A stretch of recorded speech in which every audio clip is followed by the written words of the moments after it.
လန်ဒန်မြို့ရဲ့69နှစ်မြောက်A3လုံးအဆင့်တက်တော်ဆောင်တွေကတနစ်တာထူးချွန်စုပွဲပဲမှာအကောင်းဆုံးဖောက်တဲ့စဉ်အကောင်းဆုံးကားမောင်းမှတ်တမ်းတနက်ပြည့်အတော်ဆုံးစပင်ကေကအစားအကောင်းဆုံးဖြစ်ပြီးပောက်တယ်တွေကိုခပ်ပတ်မပတ်မနေရစီကန်းနဲ့စီးစနစ်အကြဆုံးမိုက်ကယ်ဘရိုက်ဟာတနစ်တာထူးချွန်စုကိုထိုက်တန်စွာရရှိသွားတာကြောင့်စင်မြင့်မော်ကိုစုတက်ယူကကျေးဇူးတင်စကားပြောဖို့ပြင်းနေပါတယ်။ထို့စဉ်ပြည်သက်ထဲမှာလူတစ်ယောက်ကတယောက်တည်းလက်ခုပ်တီကကြီးနေတာကြောင့်လှမ်းကြည့်လိုက်တဲ့အခါဒယ်ရီယက်ကင်ဂိတ်ဖြစ်နေပါတယ်။သူကြည့်သမျှမြင်သမျှလူတိုင်းဟာကင်ဂိတ်မျက်နှာဖြစ်နေပြီးသူ့ကိုလှောင်ရင်းနေတာကြောင့်ဝေးရာကိုအသေးအံထွက်ပြေးနေရပါတယ်။အပြင်ရောက်မှသူ့ဖောက်တဲ့ကူရိုဆာဝါပေါ်လာပြီးသူ့ကိုဘာလို့မကာကွယ်နိုင်ခဲ့တာလဲမေးနေတော့ကင်ဂိတ်ကပြစ်လိုက်တာကြောင့်ခေါင်းပွင့်သွားပြန်ပါတယ်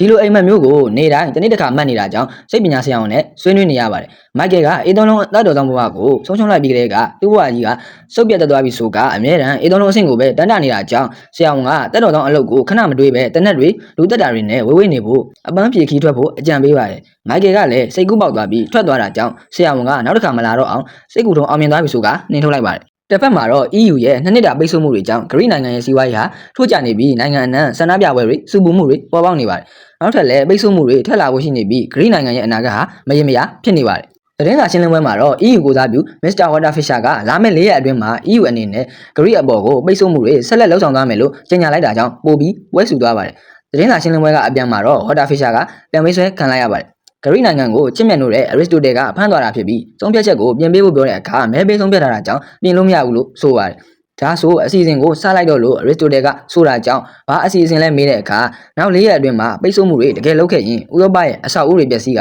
စီးပွားရေးဈေးကွက်ပြိုလဲပြီးလူသန်းပေါင်းများစွာတည်ရမယ်လို့ဆိုတာတက်ပစ်လိုက်ပါတယ်။တစ်ဖက်မှာတော့မိုက်ကယ်ဟာသူ့ရဲ့အပန်းဖြေတဲ့အစီအစဉ်ကိုစတင်လှုပ်ဆောင်နေပြီးကမ်းခြေမှာခုံလေးခင်းပြီးနေချက်တက်ကအေးအေးလူလူစာဖတ်နေပါတယ်။တိတ်မကြခင်မှာပဲသူ့နေချက်ကိုဆွဲပြုတ်ကအမျိုးသမီးတယောက်ကတနက်ပစ်ကတ်နေရင်လိုက်ဖို့ခေါ်တာကြောင့်ဘူးမသိပါမသိလိုက်သွားရပြန်ပါတယ်။သူ့ကို break လို့ခေါ်ကပြစ်ခတ်နေတဲ့အမျိုးသမီးဟာသူ့ကိုတီလာမိတဲ့အခါကင်ဂိတ်ရဲ့မိန်းမဆိုနီယာကင်ဂိတ်လို့ဆိုပါတယ်။သူ့ယောက်ျားကိုမာဖီးယားတွေဖမ်းသွားတာကြောင့်ကဲဖို့ကူညီပေးရန်ပြောတဲ့အခါစိတ်ကူထုံကုသနေတာကြောင့်လုံးလို့မရဘူးပြောတာကြောင့်သူ့ကိုမကူညီရင်နင်းအိမ်မက်တွေကိုအိမ်မက်ဆိုးတွေဖြစ်အောင်အတုတက်ပြီးဘူးပြစ်မယ်ဆိုတာကြောင့်စွန့်အားသွားပါတယ်။ဘာလို့သူ့အကူအညီလိုတာလဲဆိုတော့ကင်ဂိတ်ကမိုက်ကယ်ဘရိုက်ကိုခေါ်ခဲ့လို့မှားတာကြောင့်လို့ပြောပြီးခေါ်သွားပါတယ်။ဆိုင်ကယ်နဲ့ထွက်ပြေးပြီးနောက်ကမာဖီးယားတွေကကားနဲ့လိုက်လာတာကြောင့်ပြန်ပစ်ဖို့တနက်ပေးတဲ့အခါသူတနက်မကင်ဘူးဆိုတာကြောင့်ဆိုနီယာကရှေ့ကနေလက်ပစ်နေရပြီးသူ့ပစ္စည်းနဲ့မထိဖို့ပြောနေပါတယ်။တနေ့ဟာရောက်မှဆိုင်ကယ်လဲသွားတာကြောင့်ထပြေးရပြီးရှေ့မှာမြေကမ်းမကြီးပဲရှိတာကြောင့်တခုခုစဉ်းစားဖို့မိုက်ကယ်ကပြောနေစဉ်ဆိုနီယာကခုန်ချသွားပြန်ပါတယ်။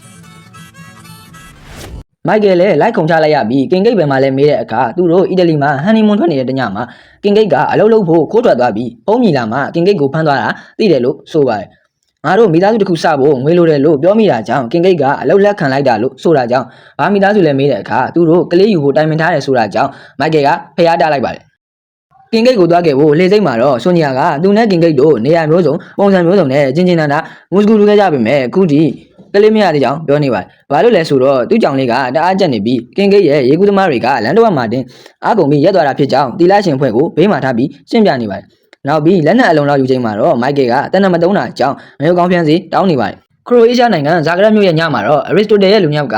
မာဖီးယားအဖွဲ့တစ်ဖွဲ့ကိုသူတို့ဝယ်မဲ့ပစ္စည်းကတရုတ်ပြခိုင်းနေပါတယ်။အချက်လက်ကူးပြောင်းတဲ့နေရာတွေကိုအရန်မာတဲ့တန်စတန်တက်တုနဲ့ဖုံးအုပ်ထားတာကြောင့်သူ့တက်မာတဲ့စိန်သွားတဲ့ဖောက်ကသူ့ကိုယ်တိုင်ရေးဆွဲထားတဲ့ Phantom A7 ဘိုင်းမက်ကိုထည့်သွင်းလိုက်ပါတယ်။နောက်ပြီးကိုတိုက်ခိုက်ခြင်းနဲ့နေရာအကျယ်ဝန်းကိုရွေးချယ်ပြီးတက်အားပေးလိုက်နဲ့ဆက်နွယ်နေသမျှအရာအလုံးကိုလက်နက်အဖြစ်အသုံးချကတိုက်ခိုက်နိုင်တယ်လို့ဆိုကတရုတ်ပြလိုက်တာကြောင့်9မိုင်အတွင်းလျှက်စစ်နဲ့လက်ဆိုင်တဲ့ပစ္စည်းတွေဟာချုပ်ယွင်းမှုဖြစ်သွားပြီးပောက်ကွဲမှုအကြီးကျယ်ဖြစ်သွားပါတယ်။ Aristotle ကပစ္စည်းကိုသဘောကျသွားပြီးထိုလူတွေအားလုံးကိုတက်ခိုင်းလိုက်တာကြောင့်သူ့လူတွေကရှင်းပြလိုက်ပါတယ်။ပောက်ကွဲမှုကြောင့်လူ85ယောက်ကျော်သေဆုံးသွားပြီးသတင်းတွေကလည်းပလူပြန်နေပါတယ်။ပောက်ကွဲမှုဖြစ်ပွားတဲ့နေရာကိုလာရောက်စစ်ဆေးနေတဲ့အေဂျင့်ဘော်ဘီယိုနီတန်ထောက်လိုင်းမှုခရောင်လီရောက်လာပြီးသူ့ကိုကုလလုံခြုံရေးကနေခေါ်လိုက်ရတဲ့အကြောင်းပြချက်ကဘာလဲလို့မေးတာကြောင့်သတင်းမှမတွေ့ဘူးလားလို့ဆိုပါတယ်။ဓာတ်အားလိုင်းနဲ့ချိတ်ဆက်ထားတဲ့ data center ကလျှက်စစ်လွန်ခဲ့ပြီးလောင်သွားတာကြောင့်မဟုတ်လားမေးတဲ့အခါတနက်တန်ရနဲ့အလောင်းတွေကိုပြကဓာတ်လိုက်သေးတဲ့ထင်လားမေးပြီး16နိုင်ငံကအလိုရှိနေတဲ့ဟက်ကာတွေလို့ဆိုပါတယ်။အီတလီမှာရှိတဲ့သူသတင်းပေးက၄ရက်အတွင်းစိုက်ဘာတိုက်ခိုက်မှုလုပ်နိုင်တဲ့အကြောင်းသတင်းရထားတယ်ပြောတဲ့အခါလူဆိုးတွေနဲ့အဆက်အသွယ်လုပ်တာလုံထုံးနဲ့မညီဘူးလို့ပြောပေမဲ့ဘော်ဘီကသူ့နီးနဲ့သူလုပ်မယ်လို့ဆိုပါတယ်။ဒါဆိုဘာလို့ချင်းလဲမေးတဲ့အခါရုံးခန်းရဲ့အထူးတက်ဖွဲ့နဲ့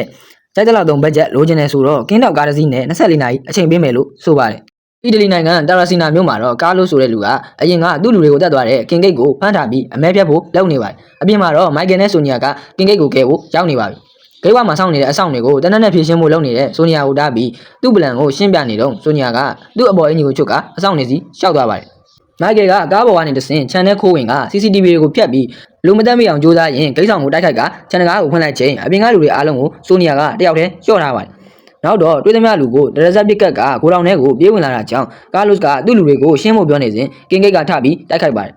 ကာလုစ်ကိုရှင်းလိုက်ပြီးနောက်သူမိမနဲ့အကြီးဆိုင်နေတော့မိုက်ကယ်ကိုမြင်လိုက်တာအကြောင်းဒီကောင်ကဘာလာလောက်တာလဲမေးတော့ကျေးဇူးတင်ပါတယ်လို့ပြောရမှာလို့မိုက်ကယ်ကဆိုပါတယ်ဆိုနီယာကရှင်းမဲ့မိုက်ကယ်ဘရိုက်ကိုခေါ်လာခိုင်းတာမလားဆိုတော့မိုက်ကယ်ဘရိုက်ကလွှဲရင်ကြိုက်တဲ့လူခေါ်ခဲ့လို့ပြောတာလို့ဆိုပါတယ်အပြန်အလှန်ညင်းနေတော့ထလာတဲ့လူမိုက်ကိုမိုက်ကယ်ကစပရင်းနဲ့ဖျန်းနေတော့ကင်ဂိတ်ကခေါင်းကိုပစ်လိုက်ပါတယ်သူ့ကိုထားပြီးထွက်သွားတဲ့လင်မယားနှစ်ယောက်ကိုမိုက်ကယ်ကလန့်ဆဲနေတော့အကုန်လုံးအဖမ်းခံလိုက်ရပါတယ်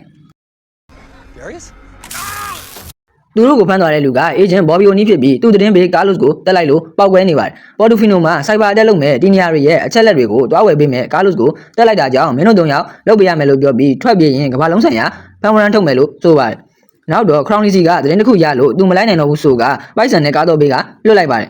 ကားပေါ်မှာတော့ဟန်နီမွန်ညမှာပျောက်သွားတဲ့ကင်ဂိတ်ကိုဆိုနီယာကရန်လုံနေပါတယ်ကင်ဂိတ်ကအလုပ်တစ်ခုကိုလက်ခံလိုက်တယ်လို့ဆိုတာကြောင့်အကြီးကျယ်ဖိတ်ဆိုးနေပြီးနောက်ခန်းကမိုက်ကယ်ကတော့ကားတိုက်မှာကြောက်နေရပါတယ်နောက်တော့ဆိုနီယာကစိတ်ပြောင်းသွားပြီးအခုခကြီးကိုဟန်နီမွန်လို့တတ်မှတ်မယ်ဆိုကကင်ဂိတ်နဲ့အကြီးဆိုင်နေတာကြောင့်မိုက်ကယ်ကဂွေးကင်ပေးနေရပါတယ်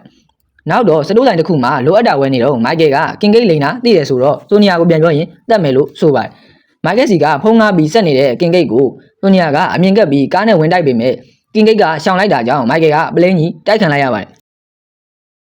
နောက်တော့နှစ်ယောက်သား shopping ထွက်ပန်းနေဝဲဝိုင်ရီသားကိုပြဆက်ကြည့်ပြီးတရားအောင်မှာကားကိုရက်ပြီးမူစကူဒူးနေတာအကြောင်းကားနောက်ဖုံးတွေကမိုက်ကယ်နိုးလာပြီးနှစ်ယောက်စလုံးကိုဆဲနေပါတယ်ခရောင်လီသတင်းပေးလိုက်တဲ့နေရာမှာတော့ဘော်ဘီတို့ကစိန်ထိပ်ဘူးတက်ထားတဲ့ပေါက်ဆက်အကြီးကြီးကိုတင်ပို့တာကိုသတင်းရခဲ့ပြီးခရောင်လီစီဖုံးဆက်တဲ့အခါသူမှလည်းသတင်းရထားပြီးပေါ်တူဖီနိုမှာဝယ်ယူမှုလုပ်တာကိုဖမ်းဖို့တက်ဖွဲ့တွေဆေးလွတ်ထားတယ်ဆိုတာကြောင့်ဘော်ဘီတယောက်ဒုက္ခရောက်နေပါတယ်ပေါ်တူဖီနိုမှာတော့ဆိုနီယာကကာလုစ်မိမဟန်ဆောင်ပြီးမိုက်ကယ်ကသက်တော်တောင်းလုပ်ကအချက်လက်ဝယ်ဖို့သွားနေပါတယ်ကင်ဂိတ်ကတော့အပေါ်ကနေစနိုက်ပါနဲ့တောင်းကျင်နေပါတယ်အထဲကိုဝင်ဖို့စစ်ဆေးနေတော့ဖုံးကိုယူထားလို့ဘော်ဘီဖုံးခေါ်တာကိုမိုက်ကယ်မသိလိုက်ပါဘူးအထဲကိုရောက်တော့ဗလာဒီမာဆိုတဲ့လူကဥရောပတစ်ခုလုံးမှာရှိတဲ့ data center တွေရဲ့လိုအပ်နေရာတွေကိုပြပြီးဆိုနီယာကယူဖို့လုပ်ပေမဲ့တစ်တာတွေကိုပစ္စည်းတစ်ခုထည့်ကဆိုနီယာကိုလက်ပတ်တစ်ခုပတ်ပေးလိုက်ပါတယ်ဝယ်သူရဲ့လက်ဝင်ထဲမှာဖွင့်လို့ရမှာဖြစ်ပြီးတစ်တာနဲ့လက်ပတ်ဟာ9မီတာထက်ပိုဝေးသွားပါက15စက္ကန့်တွင်လက်ပတ်ကပေါက်ကွဲမယ်လို့ဆိုပြီးလိပ်စာကတော့ Florence မြို့လူဘီလိုပြကန်းကိုမနှက်ဖန်ပို့ရမယ်လို့ဆိုပါတယ်ထိုစဉ်မိုက်ကယ်ရဲ့ဖောက်တဲ့ဟောင်းကြောင်တောင်ဆေးသမားကမိုက်ကယ်ကိုလာနှုတ်ဆက်နေတာကြောင့်အလိန်တွေပေါ်ကုန်ပါတယ်။လာဒီမာကသတိထားမိသွားပြီးကာလုစ်ကအသက်ငယ်တဲ့သူတွေနဲ့တွဲပြီးဒီလောက်အိုတဲ့မိန်းမတော့မတွဲလောက်ဘူးဆိုကရင်းနေတာကြောင့်ဆိုနီယာကပွဲထကြမ်းမှာတော့လိန်နေမှန်းသိသွားတဲ့ဗလာဒီမာတို့ကတစ်တာကိုပြန်ယူဖို့ကြိုးစားတာကြောင့်ကင်ဂိတ်ရဲ့စနိုက်ပါတစ်ချက်နဲ့အတူပွဲကိုစတင်လိုက်ပါတယ်။ဆိုနီယာကတနက်တက်လက်နဲ့အကုန်လုံးကိုပစ်ခတ်နေပြီးမိုက်ကယ်ကတနက်မသုံးတာကြောင့်ကင်ဂိတ်ကစနိုက်ပါနဲ့ကူပစ်ပေးနေရပါတယ်ထိုစဉ်အင်တာပိုတက်ဖွဲ့တွေကဝင်စီးဖို့ဝိုင်းလာတာကြောင့်ကင်ဂိတ်ကအမြန်ထွက်ခဲ့ဖို့ပြောပါတယ်သူ့ကိုအိုတယ်လို့ပြောတဲ့ဗလာဒီမာကိုရှင်းပြီးနောက်တစ်တာနဲ့ထွက်သွားဖို့လုပ်နေစဉ်လူတစ်ယောက်ကရှော့ကားနဲ့ထပစ်တာကြောင့်မိုက်ကယ်ကဆိုနီယာကိုတွန်းပြီးဝင်ကာလိုက်ပါတယ်လဲကျသွားတဲ့မိုက်ကယ်ကိုဆိုနီယာကဆွဲထုတ်သွားပြီးဆက်လီနဲ့ထွက်ပြေးကြပါတယ်မိုက်ကယ်ကတတိပြန်မရလာတာကြောင့်ဝမ်းနဲ့နေတဲ့ဆိုနီယာကိုကင်ဂိတ်ကသူတည်သွားပြီဆိုကကောင်းမွန်စွာတကြိုတဲ့အနေနဲ့ရေထဲကိုပစ်ချလိုက်ပါတယ်ရေထဲမှာတတိရလာတဲ့မိုက်ကယ်ဟာကြီးကဝစ်ထားတာကြောင့်ဘာမှမဖြစ်ပဲအပေါ်ကိုတက်လာပြီးကင်ဂိတ်လင်မယားကိုဆဲနေပါတယ်အခင်းဖြစ်ပွားရနေရမှာတော့မိုက်ကယ်တို့ဟာဘော်ဘီရဲ့လူတွေမှန်သိသွားတာကြောင့်ခရောင်လီကအပြစ်တင်နေပြီးမိုက်ကယ်တို့၃ယောက်ကိုကမ္ဘာလုံးဆိုင်ရာဝရမ်းထုတ်လိုက်ပါတယ်ရစ်ချိုတယ်ကတော့သူ့လက်ထောက်ကိုတစ္ဆာပေါက်တင်ကထိုးကျိတ်ပြီးဝရမ်းမြေတွေကိုတက်ကတစ်တာကိုယူလာခဲ့ဖို့ပြောလိုက်ပါတယ်ဝရမ်းအထုတ်ခံလိုက်ရတာသိသွားတဲ့မိုက်ကယ်တို့ကတော့သူတို့နာမည်ကိုအဖက်ဆယ်ဖို့နဲ့လက်ပတ်ကိုထုတ်လို့ရအောင်ဖလော်ရန့်မျိုးကိုအခြေအနေတွားကြည့်ကြပါတယ်တိုင်းမြင့်တစ်ခုပေါ်ကနေလန့်ကြည့်နေတော့မိုက်ကယ်ကရှော့ကားနဲ့ပြစ်ခံထားရတာကြောင့်နိုင်ရိုးတွေကျိုးကနားနေတယ်လို့ဆိုတာကြောင့်ဆိုနီယာကစေးတလုံးတိုက်လိုက်ပါတယ်တတိရောက်မလာခင်အဆောင်တွေအများကြီးအရင်ရောက်လာတာကြောင့်ဝယ်မဲ့လူကအကောင်ကြီးဖြစ်မယ်လို့ဆိုပါတယ်။တစ်ချက်ကြည့်လိုက်တဲ့အခါမိုက်ကယ်ကအေးသုံးလုံးအစင်3နှစ်စက်တက်ရထားတဲ့မကနဆန်ကိုမြင်ပြီးကင်ဂိတ်ကလူတမင်းအိုကိုခွဲသွားတဲ့လူသက်သမားစင်ထိုကိုမြင်ပါတယ်။ထွက်လာတဲ့တတိကိုမြင်တဲ့အခါဆိုနီယာကစဉ်းစားနေတာကြောင့်တိလို့လာမေးတဲ့အခါမြင်မှုသလိုပဲလို့ဆိုပါတယ်။နောက်တော့တစ်ဖက်တိုက်ကနေသူတို့ကိုချိန်နေတဲ့စင်ထိုကိုတွေ့တာကြောင့်ထွက်ပြေးရပါတယ်။ပြေးရင်လွှားရင်ဆေးကအစွမ်းပြနေတာကြောင့်မိုက်ကယ်ကချိန်မတင်နိုင်လက်မတင်နိုင်ဖြစ်နေပါတယ်။ကင်ဂိတ်ကဘန်ကားကိုသွားယူခိုင်းကခံပစ်ပေးနေတာကြောင့်မိုက်ကယ်ကကားပေါ်ပြစ်တက်ကဆက်နှုတ်ပြီး၃ယောက်သားမောင်းပြေးကြပါတယ်ကားကိုကျွမ်းကျင်ပိုင်နိုင်စွာမောင်းပြနေတဲ့မိုက်ကယ်နောက်ကိုမကနဆန်ကချီးကျူးစကားပြောနေတဲ့အပြင်ကင်ဂိတ်ကပါတော်တယ်လို့ပြောနေတာကြောင့်မိုက်ကယ်ကပီတိဖျားနေပါတယ်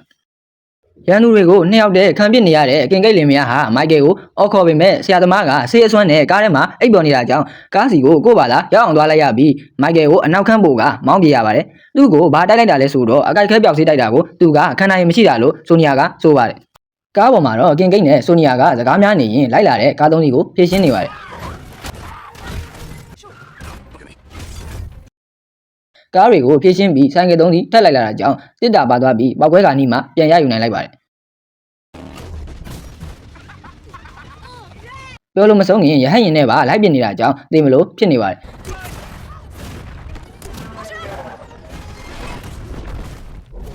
ရဟတ်ရင်ဘောကလူကြည်ဖြစ်နေတော့ပြန်ပြစ်လိုက်တာကြောင့်ပိုင်းလော့တေကပြတ်ကျသွားပြီးသူတို့ကားကိုလည်း၆ကဘာအစွန်းမှာရိုက်နိုင်လိုက်ပါတယ်ကားနောက်ခန်းကမိုက်ကယ်ကတော့ခပတ်မပတ်ထားတာကြောင့်အခြေအနေတော်တော်ဆိုးနေပါတယ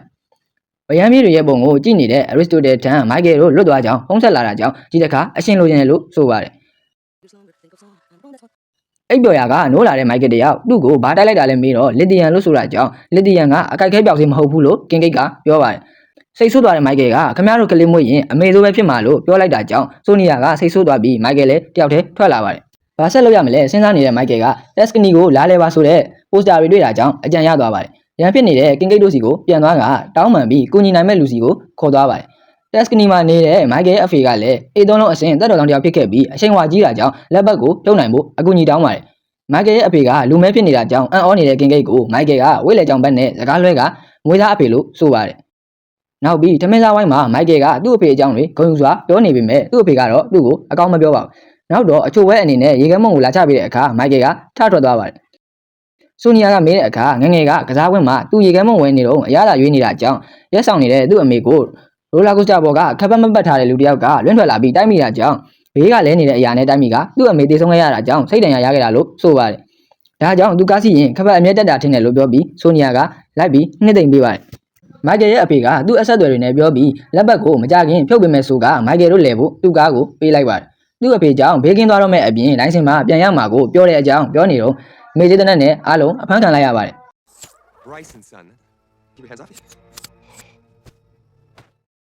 သူတို့ကို Aristotle ရဲ့လူတွေကဖမ်းသွားတာဖြစ်ပြီးမိုက်ကယ်ကမက်ကနဆန်ရဲ့ဘစ်ဖန်မှာဆိုပြီးဖားနေပါတယ်ခဏအကြာ Aristotle ရောက်လာပြီးဆိုနီယာကိုအချစ်ကလေးလို့ခေါ်တာကြောင့်ဘာတွေဖြစ်နေတာလဲလို့ကင်ကိတ်ကမေးပါတယ်လွန်ခဲ့တဲ့နှစ်တွေက Aristotle နဲ့သူဟာချစ်သူတွေဖြစ်ခဲ့ကြပြီးသူမကလေဘော်ကနေချစ်ချော်ကပြုတ်ကျသွားပြီးတန်ခါတွေတွေကကဲခဲ့ပေမဲ့အတိတ်မိသွားတာလို့ဆိုပါတယ်အခု Aristotle ကိုအနီးကပ်မြင်လိုက်ရတော့အကုန်မှတ်မိသွားပြီလို့ပြောပါတယ်မိုက်ကယ်နဲ့ကင်ကိတ်ကိုနှိပ်စက်ခန်းကိုခေါ်သွားဖို့ပြောပြီးဆိုနီယာကိုတော့ Aristotle ကခေါ်သွားပါတယ်Aristotle ကဆိုနီယာကိုသူ့ရဲ့စိတ်ကူးယဉ်ခန်းလေးကိုလိုက်ပြနေပါတယ်မိုက်ကယ်နဲ့ကင်ကိတ်ကနှိပ်စက်ခန်းထဲမှာဆိုနီယာအကြောင်းပြောနေတော့စစ်မေးဖို့လူနှစ်ယောက်ရောက်လာပါတယ်ကင်ကိတ်ကအကျဉ်းသားနဲ့တို့လည်းဘာမှမပြောဘူးဆိုကမိုက်ကယ်ကမြှောက်ပေးပြီးသူ့ရဲ့လက်ကျအကုန်ပြောပြနေပါတယ်မိုက်ကယ်ကိုဘေးကိုခေါ်ပြီးမင်းနေတော့ကြံတဲ့တယောက်ကိုကင်ကိတ်ကချကမိုက်ကယ်ကလည်းတယောက်ကိုဖြည့်ရှင်းလိုက်ပါတယ်ကလေးပကက်လေးပါတဲ့အိတ်ခန်းကိုပြတာကမင်းကိုစိတ်မကောင်းဖြစ်သွားစေလားပြောတဲ့ Aristotle ကိုဆိုနီယာကဘာလို့လဲလို့မေးပါတယ်သူ့လူကားလို့ကကင်ကိတ်ကိုမျိုးပွားစည်းကမ်းမှာတွေ့ခဲ့တာကြောင့်မာမျိုးဝယ်တာလို့ထင်ပြီးဆိုနီယာကမြုံနေတာမလားလို့မေးပါတယ်နှိပ်စက်ခန်းကနေလွတ်လာတဲ့မိုက်ကယ်နဲ့ကင်ကိတ်ကဆိုနီယာကိုကယ်ဖို့တွားနေပါတယ်လမ်းတစ်လျှောက်တိုက်ခိုက်ရင်မိုက်ကယ်ကအတိတ်မိတာကဇလန်တစ်ခုခုနဲ့တူတယ်လို့ပြောကစဉ်းစားနေပြီးတင်းမော့ဘော်ကပြုတ်ကြခြင်းရုပ်ရှင်တွေကအတိုင်းပဲလို့ဆိုပါတယ်ထွက်လာတဲ့ကင်ကိတ်ကဆိုနီယာကိုအော်ခေါ်ပေးမဲ့ဆိုနီယာကသူ့ကိုလိန်ခဲ့တာကြောင့်ကင်ကိတ်ကိုပြက်ပြီလို့ပြောလွတ်လိုက်တာကြောင့်နှစ်ယောက်သားထွက်ပြေးလာရပါတယ်တနေရာရောက်မှာကင်ကိတ်ကမိုက်ကယ်ကိုသူ့အကြောင်းပြောပြပါတယ်အလုပ်တစ်ခုမှာသူ့ဥကိုတနက်မှန်မှုတယ်လို့ဆိုပါတယ်မိုက်ကယ်ကဒါဆိုခမည်းမဥမရှိဘူးလားဆိုတော့ဥကတော့ရှိပေမဲ့နည်းနည်းတိမ်သွားတာကြောင့်သူ့ကောင်တွေကရေကူးမတန်တော့တာကြောင့်ကလေးမရနိုင်တာလို့ဆိုပါတယ်မိုက်ကယ်ကသူ့အဖေအိမ်ကိုပြန်သွားတော့သူ့ကားကပြန်ရောက်နေပြီးသူ့အဖေက Aristotle ရဲ့တက်တော်ဆောင်ဖြစ်တာကြောင့်မင်းကငတုံးမဲလို့ဆိုကနှင်လွတ်လိုက်ပါတယ်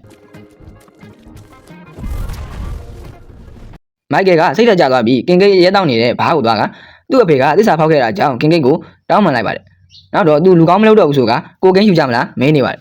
ထို့စဉ်ဘားကိုဖုံးဝင်လာပြီးကင်ကိတ်နဲ့ပြောချင်တယ်ဆိုတာကြောင့်ဖုံးကန်လိုက်တော့ဆိုနီယာဖြစ်နေပါတယ်သူ့ကိုဘယ်လိုရှာတွေ့လဲဆိုတော့ရှင့်ကိုအသက်မဲ့လူတွေရောက်နေပြီလို့ပြောကပြေးဖို့ပြောပါတယ်စိတ်ဆိုးနေတဲ့ကင်ကိတ်ကိုအတိတ်မိတယ်ဆိုတာတကယ်မဟုတ်ဘူးဆိုတာကြောင့်ပြောသွားပြီးကင်ကိတ်ကကလေးမရနိုင်တာသူ့ကြောင့်လို့ပြောပြီးတောင်းပန်နေပါတယ်ဒါဆိုလဲမွေးစားကြမယ်လို့တိုင်ပင်နေရင် Aristotle ကမနက်ဖြန်မှာဘရက်ဂျီယိုမြို့ရဲ့ data center ကိုပေါက်ထွင်းလိုက်မယ်လို့သတင်းပေးလိုက်ပါတယ်ထို့စဉ်နောက်ကနေဝင်ရောက်ပစ်ခတ်လာတဲ့လူတွေကြောင့်ဖုန်းလိုင်းပြတ်သွားပါတယ်ချေးရသူကိုဆုံးရှုံးရတာဘလို့နေလဲမေးကသူ့တုံးကတော့အိတ်မပြောခဲ့ဘူးလို့ Aristotle ကဆိုပါတယ်တင်းမောဘော်ကပြုတ်ကြခြင်းရုပ်ရှင်ကိုသူမကြည့်ဘူးထင်နေလားမေးကဘားကိုရိုက်လိုက်ပြီးနင်းကောင်ကိုတက်ပြီးနင်းလဲမိသားစုမရှိပဲတေးရမယ်လို့ပြောပါတယ်မိုက်ကယ်နဲ့ကင်ကိတ်ကခြေသားတွေကိုအပြန်အလှန်ပစ်ခတ်ရင်ကားနဲ့ထွက်ပြေးကြပါတယ်စိတ်တက်ကြနေတဲ့မိုက်ကယ်ကသူဟာလူတစ်ယောက်ဖြစ်သွားပြီဆိုကကားကိုရှယ်မောင်းနေတာကြောင့်ခပတ်မပတ်တဲ့ကင်ကိတ်တောင်ခပတ်ပတ်နေရပါတယ်ရှေ့မှာတားတဲ့အရာတွေအားလုံးကိုတိုက်ထွက်ကအမြန်မောင်းနေတာကြောင့်ကင်ကိတ်ကအချိန်လျှော့ဖို့ပြောနေရပါတယ်အချိန်အများကြီးနဲ့မောင်းလာတာကြောင့်ကွန်ကရစ်တုံးကိုတိုက်ကလွင့်ထွက်သွားပြန်ပါတယ်အဆင်ပြေတယ်လို့ပြောနေတော့ကားနဲ့ကျုံးခံလိုက်ရပြန်ပါတယ်နောက်တော့ကင်ကိတ်ကလှေနဲ့ကဲထုတ်သွားပါတယ်သူ့အဖေကသဘောမကျလို့စိတ်တက်ကြနေတဲ့မိုက်ကယ်ကိုကင်ကိတ်ကအားပေးစကားပြောပြီးသူ့ဥကိုကြီးထိတာကဘရက်ဆဲမှာဖြစ်ခဲ့တာလို့ပြောပါတယ်မိုက်ကယ်စဉ်းစားလိုက်တော့ဘရက်ဆဲမှာသူပြစ်ခဲ့တာကိုတတိယသွားပြီးကင်ကိတ်ရဲ့ဥကိုသူပြစ်ခဲ့တာကြောင့်အကြီးကြီးနိုင်လိုက်ပြီလို့ပြောနေပါတယ် လိုင်စင်မရတော့လို့စိတ်ညစ်နေတဲ့မိုက်ကယ်ကိုကင်ဂိတ်ကပါးရိုက်ဆုံးမှပြီးဥရောပကိုကယ်ဖို့တနက်ပေးနေချိန်အင်တာပိုကလာဖမ်းသွားပါတယ်အေဂျင့်ခရောင်လီကိုမိုက်ကယ်တို့ကအရစ်စတိုတယ်ကရဂျီယိုမျိုးရဲ့ဒေတာစင်တာကိုဖောက်ထွင်းမဲ့အကြောင်းပြောပြနေပြီးအရစ်စတိုတယ်ကအချိန်ဝါကြီးတာကြောင့်ဝန်ရမ်းထုတ်ဖို့အချိန်မရှိတော့ဘူးပြောတဲ့အခါကင်ဂိတ်ကသူတို့တက်ပေးမယ်လို့ဆိုပါတယ်ထို့စဉ်ဘရက်ဂျီယိုမျိုးတနေရာမှာလွန်သွားနဲ့တခုခုဖောက်နေတယ်ဆိုတာကြောင့်အနည်းဆုံးဖြစ်တဲ့အေဂျင့်ဘော်ဘီနဲ့တပ်ဖွဲ့တွေအားလုံးကိုဆေးလွတ်လိုက်ပါတယ်အရစ်စတိုတယ်ကရွက်လီအကြီးကြီးနဲ့နိုင်ငံတကာရေပိုင်နက်ကိုတွားနေတယ်ဆိုတာကြောင့်အရစ်စတိုတယ်ကိုဖမ်းဖို့ဘာလို့လဲမေးတဲ့အခါလေရဲ့တနက်ရဲ့ဘေးကအေဂျင့်နှစ်ယောက်ကိုလိုတယ်လို့ဆိုပါတယ်လက်နက်အပြည့်စုံယူပြီးဆက်လီနဲ့ထွက်လာတဲ့လူနှစ်ယောက်ကိုမြင်တော့အသင်းဆောင်နေတဲ့အရစ်စတိုတယ်ရဲ့လူတွေကလိုက်လံပစ်ခတ်ပါတယ်နောက်ကလူတွေအများကြီးလိုက်လာတာကြောင့်အင်အားမမျှတဲ့အေဂျင့်နှစ်ယောက်ဟာတနက်ထိမှန်ပြီးလောင်စာတင်သင်းမောနဲ့တိုက်ကပေါက်ကွဲသွားတာကြောင့်မိုက်ကယ်တို့ကိုရှင်းလိုက်နိုင်ပြီလို့သတင်းပို့လိုက်ပါတယ်မိုက်ကယ်နဲ့ကင်ဂိတ်ကတော့လှည့်အသေးသားလေးနဲ့ညင်ညင်ညောင်ညောင်သွားရင်ညင်းခုန်နေကြပါတယ်ဘရက်ဂျီယိုမျိုးရင်းကလွန်သားဖောက်တဲ့နေရာကိုတပ်ဖွဲ့တွေအကုန်ဝိုင်းလိုက်ပေမဲ့သူတို့ဖောက်နေတာရေစိုးမြောင်းဖြစ်နေပါတယ်အဲ့ဒီကရတဲ့သတင်းအရာအခုခံလိုက်ရတဲ့လွန်သားကရေအောက်မှာအသုံးပြုတာဖြစ်လို့ဘရက်ဂျီယိုမျိုးပင်လယ်ကြိုင်ဝမ်အောက်ကဥရောပဘဟုဒေတာစင်တာကိုဖောက်မယ်လို့သိလိုက်ရပေမဲ့အတော်နောက်ကျနေပြီဖြစ်ပါတယ်ဥရောပရဲ့ကံကြမ္မာကလူသက်သမားနဲ့တက်တော်ဆောင်ရဲ့လက်ထက်မှာမူတည်တယ်လို့ဘော်ဘီကဆိုပါတယ်ပင်လယ်ထဲမှာတော့အရစ်စတိုတယ်ကလွန်သားကိုရေအောက်ချနေပြီးဆိုနီယာကိုဥရောပပြည့်စည်တာကိုပြပြီးဒီတခါလဲဆွဲမပါပဲရေထဲပစ်ချမယ်လို့ပြောနေပါတယ်ရေဒါမှာအမြင်မသိအရာတစ်ခုချင်းကပ်လာတာကြောင့်လူတွေကိုတွားကြည့်ခိုင်းလိုက်ပါတယ်လေလူကြီးကိုငေးနေတဲ့လူတွေကိုအောက်ကနေပစ်လိုက်ပြီးရေထဲကနေစောက်ဆန်းကြီးထွက်လာတဲ့လူ၄ယောက်ကိုတယောက်နှစ်ချက်စီပစ်ကဖြည့်ရှင်းလိုက်ပြီးလေပေါ်တက်သွားကြပါတယ်လေပေါ်ရောက်တော့မိုက်ကယ်ကမက်ဂနဆန်နဲ့ချနေရပြီးကင်ဂိတ်ကဇင်ထိုနဲ့ရှင်းပစ်နေရပါတယ်လွန်သွားကတော့အောက်ထိရောက်ရှိနေပြီးစတင်ဖောက်နေပြီးဖြစ်ပါတယ်အလူးလဲခံနေရတဲ့မိုက်ကယ်ကသူ့ကိုဓာတ်နဲ့ချစ်ဖို့လုပ်နေတဲ့မက်ဂနဆန်ကိုငရုတ်ကောင်းတဲ့ဖျန်းကဘာမှမမြင်ရပဲရမ်းချနေတာကြောင့်အနာယူနိုင်လိုက်ပါတယ်ကင်ဂိတ်ကလည်းအပြန်အလှန်ပစ်ကတ်နေပြီးတနက်ထဲမှာကြီးတောင်မဲကျန်တာကြောင့်အကြက်ရိုက်နေပါတယ်ဆိုပါနောက်ကနေသူ့ကိုအဆင့်မြင့်နည်းပညာနဲ့ထောက်လန်းနေတဲ့ဇင်ထိုကိုရုပ်ထုပင်ကိုအချိန်ကကြီးစံလမ်းကြောင်းပြောင်းအောင်ပစ်လိုက်တာကြောင့်ခေါင်းကိုမှန်ပြီးလျှော့သွားပါတယ်ရေအောက်မှာတော့လွန်သွားဖောက်တာအောင်မြင်ပြီးဘိုင်းရက်ကိုထက်ကအောင်မြင်ဖို့6မိနစ်အချိန်စောင့်နေရပါတယ်ထိုစဉ်ဒက်လီကာကနေလျှော့နေတဲ့ဇင်ထိုတက်လာတာကြောင့်အရစ်စတိုတယ်ကတနက်ကိုယူကဆိုနီယာကိုတက်ဖို့ပြောပြီးထွက်သွားပါတယ်ဆက်တနက်နဲ့ဒရဇက်ပစ်ခတ်တာကြောင့်ကင်ဂိတ်ချီတောက်ထိကလဲသွားပြီးတနက်နဲ့ချိန်နေတော့မိုက်ကယ်ကနောက်ကနေရောက်လာပြီးတနက်ချဖို့ဆိုပါတယ်ထိုစဉ်မိုက်ကယ်အဖေရောက်လာပြီးလိုင်စင်ပြန်ရအောင်ဖုံးဆက်ပေးမှမလို့တနက်ချခိုင်းတဲ့အခါကင်ဂိတ်ကသူ့ဘော်တာမို့မချနိုင်ဘူးဆိုကပြစ်လိုက်တာကြောင့်သူ့အဖေကဝင်ကာလိုက်ချိန်ကင်ဂိတ်ကအရစ်စတိုတယ်ကိုတလင်းဝဲနဲ့ထိုးလိုက်ပါတယ်မိုက်ကယ်ကသူ့အဖေကိုစိတ်ပူပြီးထူကြည့်လိုက်တော့A3 လုံးအစ်စ်ကဘယ်တော့မှကြီးကမွေဘူးလို့ပြောတယ်သူ့အဖေကကြီးကကြီးဝတ်ထားတာကြောင့်သူပဲအကန်ခံလိုက်ရပါတယ်တစ်ဖက်မှာတော့ဆိုနီယာနဲ့အရစ်စတိုတယ်ရဲ့လက်ထောက်ကလည်းအပြင်းထန်တက်ပုတ်နေပါတယ်ကင်ဂိတ်ကလည်းအရစ်စတိုတယ်နဲ့1 by 1လက်တီးချင်းထိုးနေရပြီးအလဲလဲကွဲကွဲဖြစ်နေပါတယ်တယောက်ကိုတယောက်အပြန်အလှန်တနက်နဲ့ချိန်ထားချိန်အခန်းထဲကဆိုနီယာထွက်လာပြီးအရစ်စတိုတယ်ရဲ့လက်ကိုပစ်လိုက်ပါတယ်အများနဲ့ယောက်သားဗျိုင်းလူပဲအရစ်စတိုတယ်ကိုအဆုံးသတ်ပေးလိုက်ပါတယ်မိုက်ကယ်နဲ့သူ့မွေးသားအဖေကလည်းရှင်းချနေပြီးသူတင်ပေးထားတာကြောင့်အကွက်တွေကတူးနေပါတယ်နောက်ဆုံးမှာတော့မတူတဲ့အကွက်ကိုတုံးကအိတ်ဆောင်သားနဲ့သူ့အဖေကိုအနိုင်ယူနိုင်လိုက်ပါတယ်အကွက်လာတယ်ဆိုပေမဲ့မင်းချုံသွားပြီလို့သူ့အဖေကပြောပါတယ်ဘိုင်ရက်တင်နာကအပြည့်တော့မှဖြစ်ပြီးတင်နာကိုရက်လိုက်ရင်လေကပောက်ကွဲသွားမှာကြောင့်မင်းကိုမင်းနဲ့ဥရောပကိုဘာဟုတ်ကဲမလဲမေးပါတယ်ရေခဲပုံစားရင်တော့အရာဓာတွေကိုအကြာကြီးစဉ်းစားပြီးရွေးတဲ့မင်းအတွက်အချိန်ကမလောက်တော့ဘူးလို့ပြောသွားပါတယ်လေပေါ်မှာချစ်ချီနူးတိတိတူးတော့မဲ့ကင်ဂိတ်တို့အတွဲစီကိုဗိုင်ရက်ကိုပိတ်ကပြေးလာတဲ့မိုက်ကယ်ကပြေးဖို့ပြောတာကြောင့်လေပေါ်ကအမြန်ခုန်ချလိုက်ရပါတယ်နောက်တော့အင်တာပိုကရဟတ်ရင်နဲ့လာခဲ့သွားပါတယ်အသက်နဲ့ရင်းပြီးစူးစမ်းခဲ့ရတဲ့မိုက်ကယ်တို့ဟာစောင်းလေးဘက်ကဂျောင်းမထိုင်းနေရပြီးသတင်းတောက်တွေကိုတော့အေဂျင့်ဘော်ဘီယိုနီနဲ့အင်တာပိုတပ်ဖွဲ့တွေရဲ့စူးစမ်းမှုကြောင့်တိုက်ခိုက်မှုကိုဟန်တားနိုင်ခဲ့တယ်လို့ပြောနေတာကြောင့်ကင်ဂိတ်တို့ကကြိတ်ပြီးဆဲနေပါတယ်နောက်တော့ဘော်ဘီကလေတစင်းပေးက48နာရီအတွင်းဝရမ်းပဲဖျက်ပေးမှကြောင်းလေပေါ်မှာပဲနေဖို့ပြောပါတယ်ဆိုနီယာကသူ့တောင်းဆိုထားတာကိုလုပ်ပေးဖို့ပြောတော့ဘော်ဘီကမိုက်ကယ်ကိုစာရွက်တစ်ရွက်မှာလက်မှတ်ထိုးခိုင်းလိုက်ပါတယ်မိုက်ကယ်ကသူ့လိုင်စင်ကိုပြန်တောင်းပေးတာထင်ပြီးပြောနေပေမဲ့သူထိုးလိုက်တဲ့လက်မှတ်ကကလေးမွေးသားတဲ့စာချုပ်ကြီးဖြစ်နေပြီးနင်ကငါတို့သားဖြစ်သွားပြီလို့ဆိုနီယာကပြောလိုက်ပါတယ် What the fuck လေဘော်ကမိုက်ကယ်တို့စီကိုဘော်ဘီဖုံးဆက်လာပြီးနောက်ထပ်2လလောက်ဆက်နေရမယ်လို့ဆိုပါတယ်လေဘော်မှာအကျယ်ကြီးမုစကူတူးနေတဲ့လင်မယားနှစ်ယောက်တန်းကိုမခံနိုင်တဲ့မိုက်ကယ်ကတော့ရေထဲကိုကုန်ချသွားပါတော့တယ်